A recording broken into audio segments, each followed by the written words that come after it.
Welcome back to You Plus You podcast. I am your host, Markia. This is the third episode on reparenting yourself. And in this episode, we're moving from understanding the why to exploring the how. I'll share practical steps and actionable strategies to help you start reparenting yourself. It's all about nurturing your inner child with kindness and care. So take a moment to get whatever you want to take notes with, because I'm going to ask you questions, but I'm going to also provide you with tips and actionable strategies. I want you to relax, because being in a relaxed state allows for you to be more open and receptive. So let's embark on this beautiful journey of self-love and healing together. And we're going to start with self-reflection and awareness.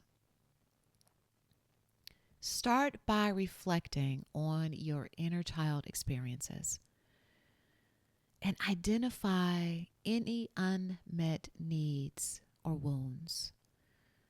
And I mentioned this in episode 2. It is very important that you do that, because it allows for you to see what work you need to do and how you need to reparent yourself. And then you're going to write those things down, because writing them down helps for you to work through the process. Journaling can be a helpful tool for this particular process, and any process actually, because it can be used as an aid of self-reflection and healing. Self-reflection and self-awareness are honestly the first steps towards reparenting yourself. By understanding your past and identifying your unmet needs, you actually lay the groundwork and foundation for healing and growth. And so you're going to approach this process with curiosity. You're going to be open, but you're also going to be compassionate with yourself. So let's transition into inner dialogue and compassionate self-talk. Because if you're now having this inner dialogue, if your inner dialogue is not compassionate, if it's not healthy, you're replacing that inner dialogue with compassionate self-talk, right? So you're going to practice speaking to yourself with kindness. Practice speaking to yourself with kindness as if you were comforting a young child. And in this case, you are your inner child. And you're going to use loving affirmations like, it is okay to feel this way if you feel fear or anxiety. Or, you're doing your best and I'm proud of you. You're going to engage in compassionate inner dialogue with your inner child. You're going to offer the reassurance, validation, and support you needed as a child. And then you're going to be very gentle and loving towards and with yourself. Engaging in compassionate inner dialogue with your inner child is a powerful way to offer reassurance and support. By speaking to yourself with kindness and empathy, you create a loving and nurturing environment for healing. And then you're going to embrace this practice as a daily act of self-care. You're going to do this often as you need.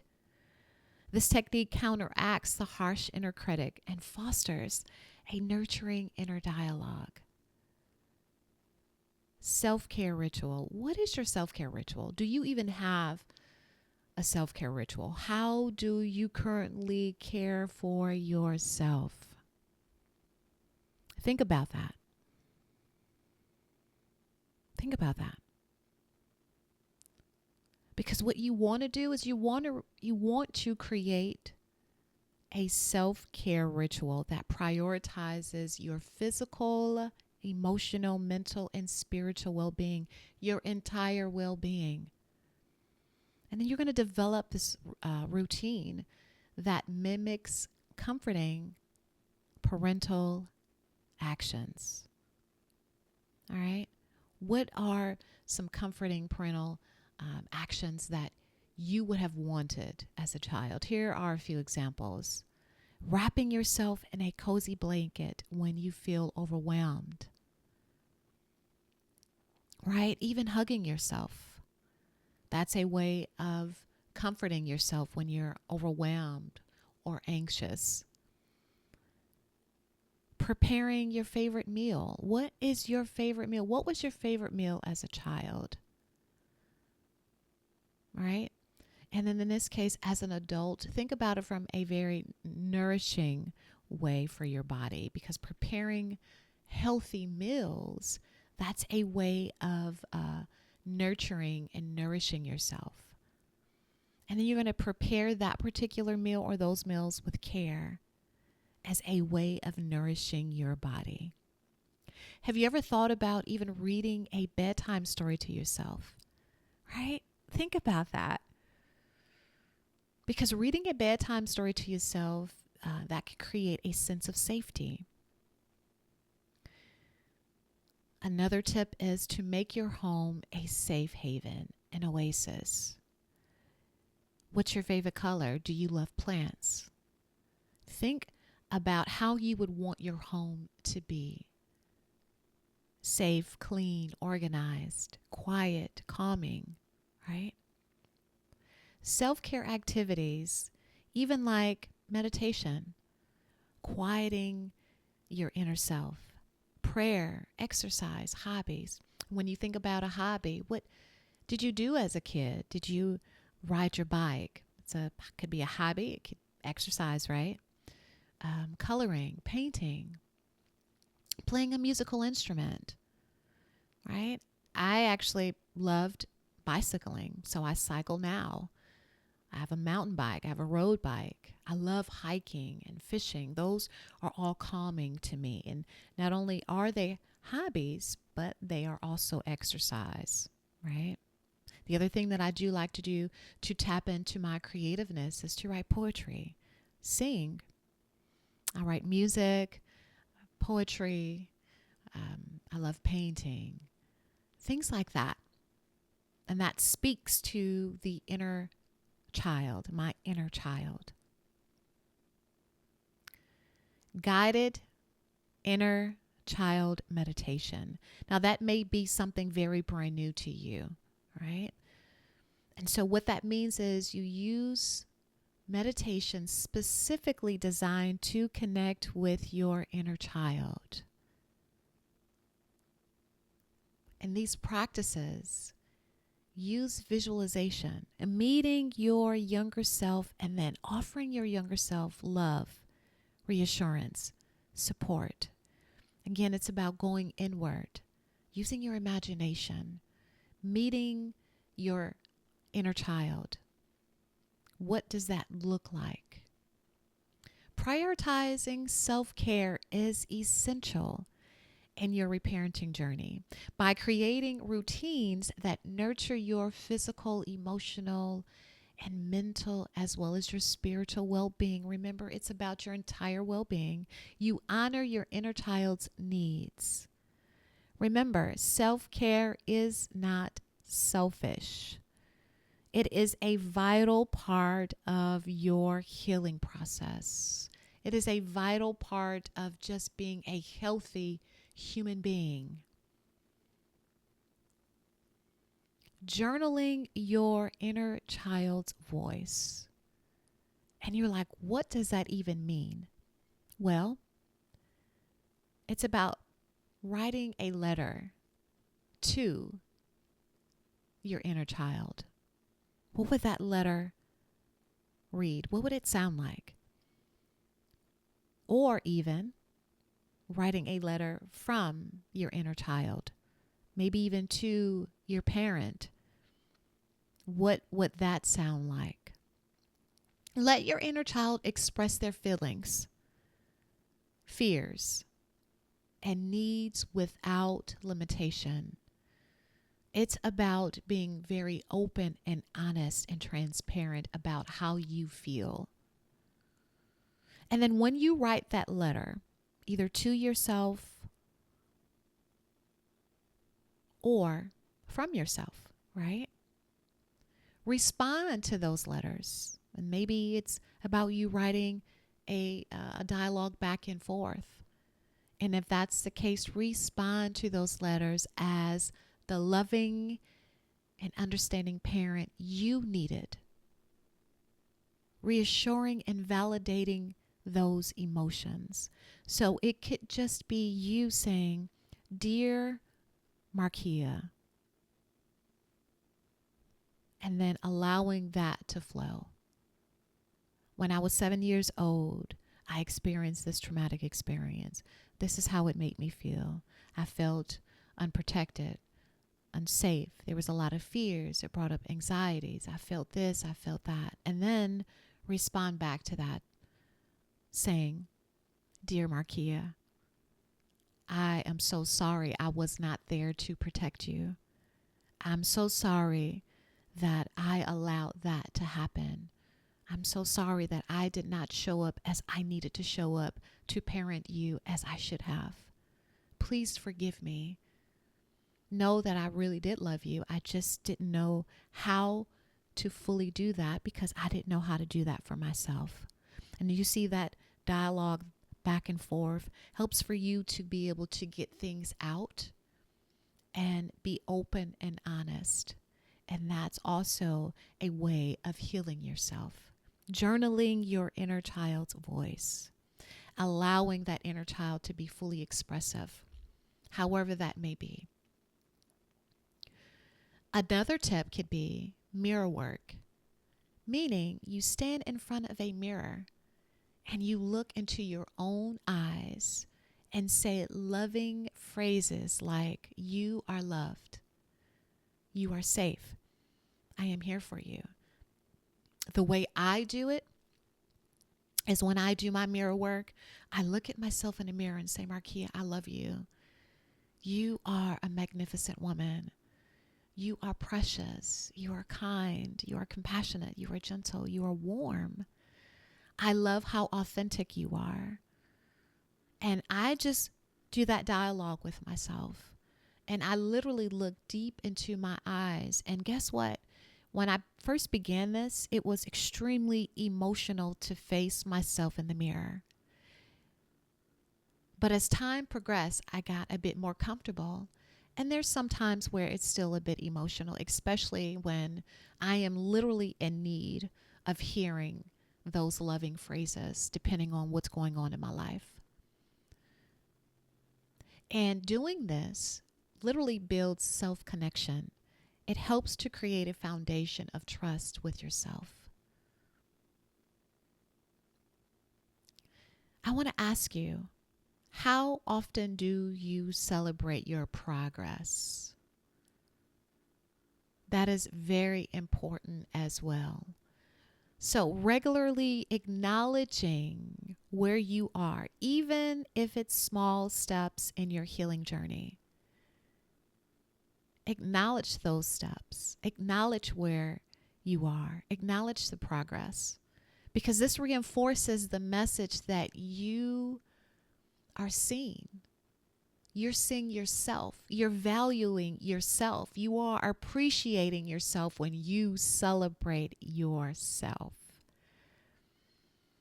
So these examples and techniques form literally a toolkit for healing and thriving, because you're healing emotional scars through reparenting yourself. Each step taken in this process nurtures your inner child, fostering a sense of safety, compassion, and self-love, you are creating a nurturing environment within yourself. One that allows for deep emotional healing over time. Remember, this is a journey. Trust in your capacity to reparent and heal. Why? Because you are deserving of it. You're worthy of it. And then on this journey, it is very important that you set boundaries. Learn to set healthy boundaries and communicate clearly and assertively.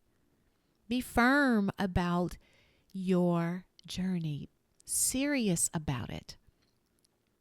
It's important to protect your inner child and ensure your needs are met.